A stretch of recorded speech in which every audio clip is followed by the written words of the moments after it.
And the reason I bring Joel Klatt on now is because it's the right time to teach my young friend about the ins and outs, the ebbs and flows, the peaks and valleys of college football. And Joel Klatt is now joining us.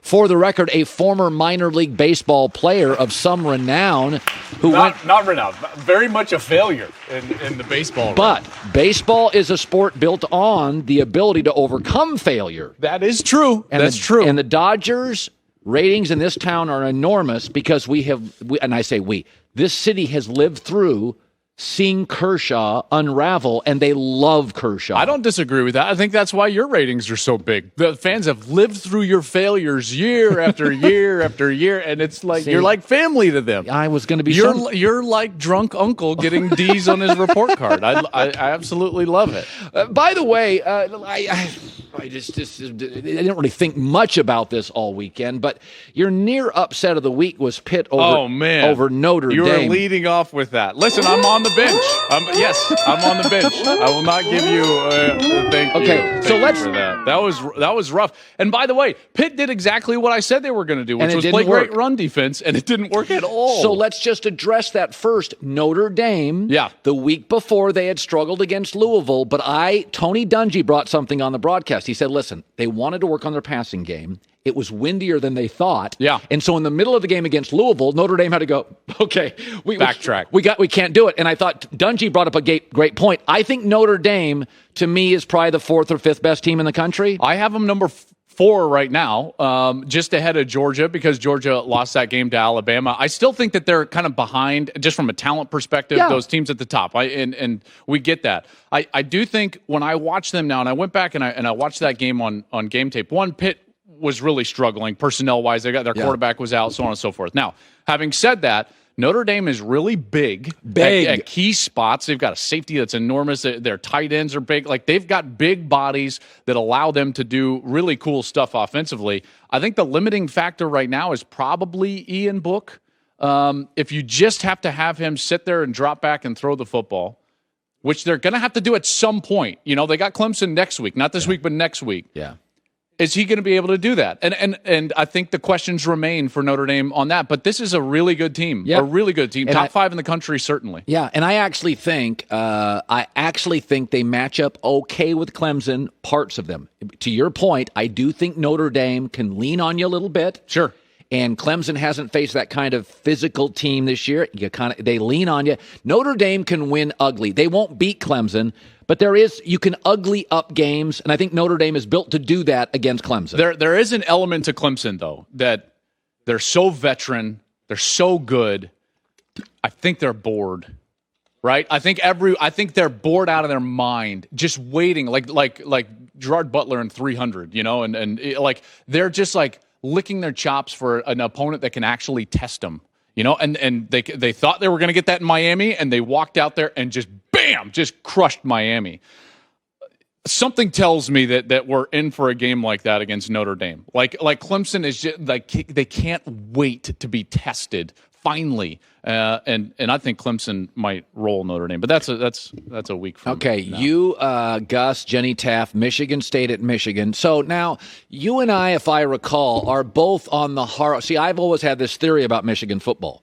It's not Ohio State. It's not Alabama. It's not. No, historically it's not. There's like 5 programs in the country, and I think actually USC used to be one. They're not anymore. They're not as committed as I thought they were.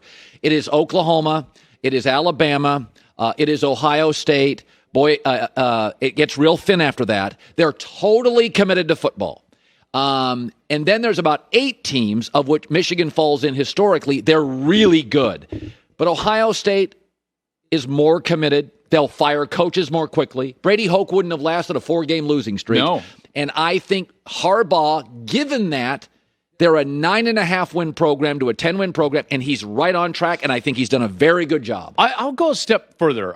He has done a good job. And listen, he's going to draw the lion's share of the criticism because there was so much focus on Jim and the antics and the pants and, although he changed to blue, which is interesting, right? So he's changed things up.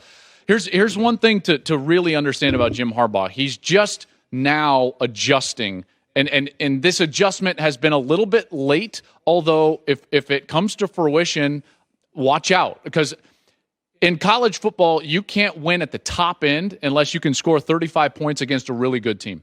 Okay? You just can't. That's the sport now. That's the sport now, right? And Bama has had to adjust, and we've talked about it, right? Nick Saban has had to adjust offensively, 35, 40 points in big games. Ryan Day goes to Ohio State. Guess what you have to do against Ohio State now? You can't beat them with Don Brown's defense. You can't just out-defense them and tough them and win the game. They came close a few years ago, remember, and they had that overtime game, but then what happened? Ryan Day steps foot in Columbus, Ohio, and guess what happens to that offense? Goes through the roof. Now what do you have to do to beat Ohio State?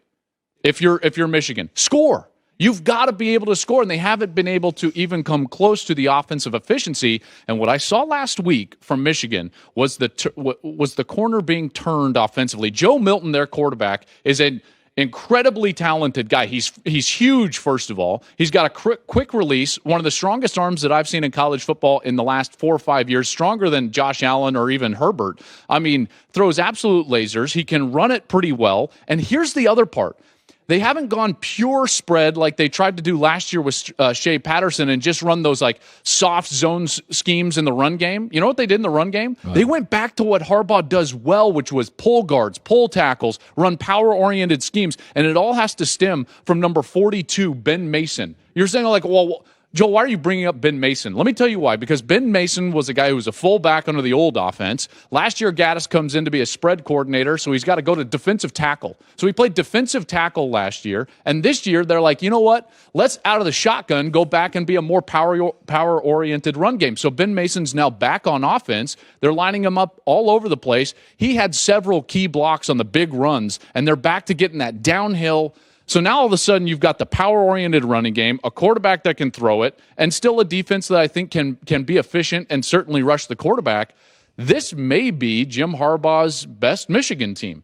All right. I'm not saying they'll beat Ohio State. I'm just saying, like, I'm bullish on Michigan after watching them last week. All right.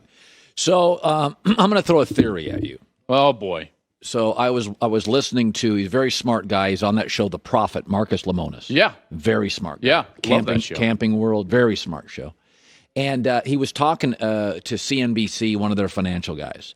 And he was talking about how he is watching people change in America. They want nature more because of COVID. And COVID, some of this stuff is going to change how we act in America. This is not a temporary thing. Much of this will stay. And even if vaccines come out, he said, we are seeing over the last, with all the stress in society. The ability to work remotely and virtually. Okay. And this is my point. If COVID is going to be here for a couple of years, the NBA, hockey, baseball, and the NFL have shown an ability because of billionaire owners to handle it. I mean, God, until last night, we didn't have a baseball player have COVID for months. Right. NBA never had one. NHL didn't have one. But on a college level, it's different. You do not, even at Ohio State, you do not have $7 million a year for COVID. What am I getting to? If Marcus Lemonis is right, and many of the business leaders in America say, get used to it, this is going to be around until 2023, 2024, at some level. It makes college sports less attractive. Ryan Day, Lincoln Riley. Do you want to go through this a year? Do you want to? I was watching it this weekend, and I said, you know, it's weird how a world changes, and all of a sudden, I'm going to be at this job forever, and then you wake up one morning and go, you know, this is not really the world I want. COVID is so difficult for even big financial institutions that Lincoln Riley and Ryan Day say, I go to the NFL. I could see that. I think the Ohio State and Oklahoma could have their coaches cherry-picked in the next 3 months. I will tell you this. For guys that got into this profession because they love the sport, they love to develop players, they love the locker room, they love the team aspect, football, they love football. Every coach that I talk to now throughout the country has told me that they're spending maybe 10% of their time on football. Now, that's not to say that's bad, but COVID is taking a huge chunk of their time. Then they're also worried about the mental health of their players, the social justice aspect of what's going on. They're 18 years old in our country with their players, and the coaches are saying, like, listen, it's just different, right? It's not better, it's not worse, it's just different. So if you did get into this based on the expectation that you wanted to be a football coach and develop football players and build football character, college is different now. Now, I'm not suggesting that these guys will or should leave. I am agreeing that it is different, and there is going to be a dynamic shift in how college coaches are going to have to handle their organizations versus what a head football coach in the National Football League would have to change. Now, you bring those two guys up. Here's why I think that that's so interesting. If you're the New York Jets and you're trying to woo Trevor Lawrence out of college football, like, come on, let's go. Like, don't stick around in college, right? Don't flex your muscle in terms of your leverage.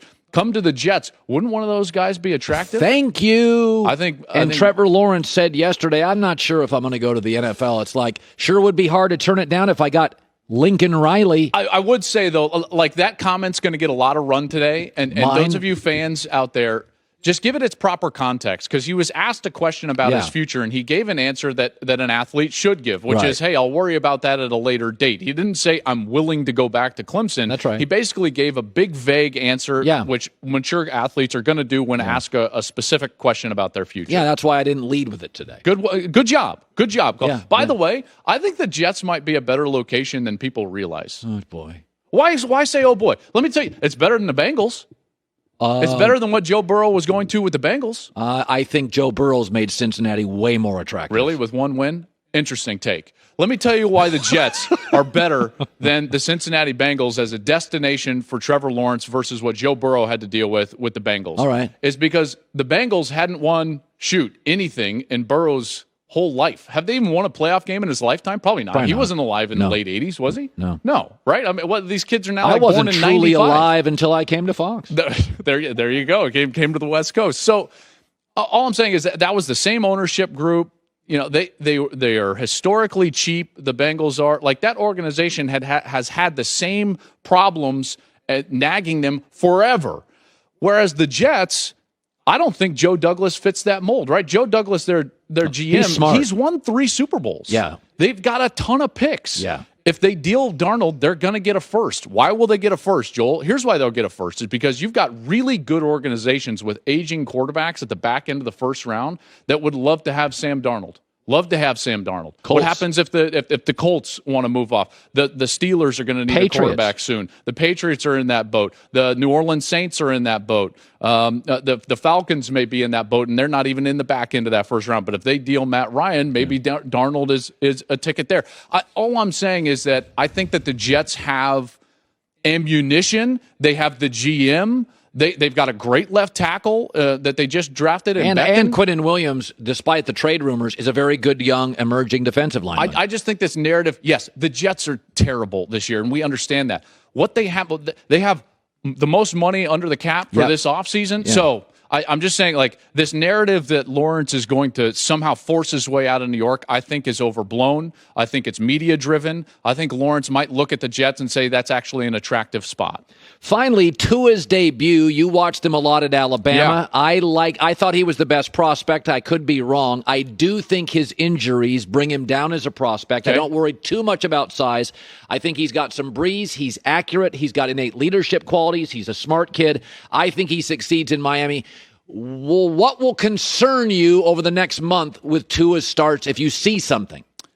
I would say just physical ailments. Like, if he can stay healthy, I think this will be quality time for him to go develop. And I've talked with some people. He's been doing great in practice. Oh, you've got that sourced? Yes. And the other part of this is kind of a no-lose for the Dolphins. Let me tell you why. You know where they're at. They're rebuilding 100%. Yeah. It doesn't really pay dividends for them to go to the playoffs with Fitzpatrick. It just doesn't, right? No, because then they're still like, okay, well, when are we moving on, right? Whereas if Tua comes in and goes to the playoff, you throw a huge parade, and you're like, we did it, we found him.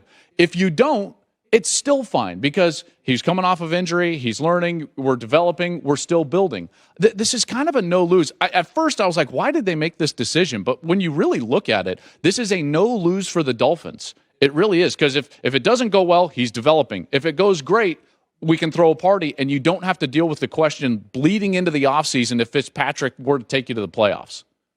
Good to see. I'm not even going to ask for a near upset. I'm on the bench. No near upset this week. Michigan will beat the Sparties. The Spartans. Sparties. I mean, maybe. And that game may be closer than the experts think. Oh, boy. What does that mean? What happened? There we go. Joel Klatt, good seeing you, buddy. You too. Hi, everybody. Thanks for watching. Subscribe here to get the latest from the show. Also, be sure to check out more of the best clips from The Herd or go watch a few segments from other shows on FS1.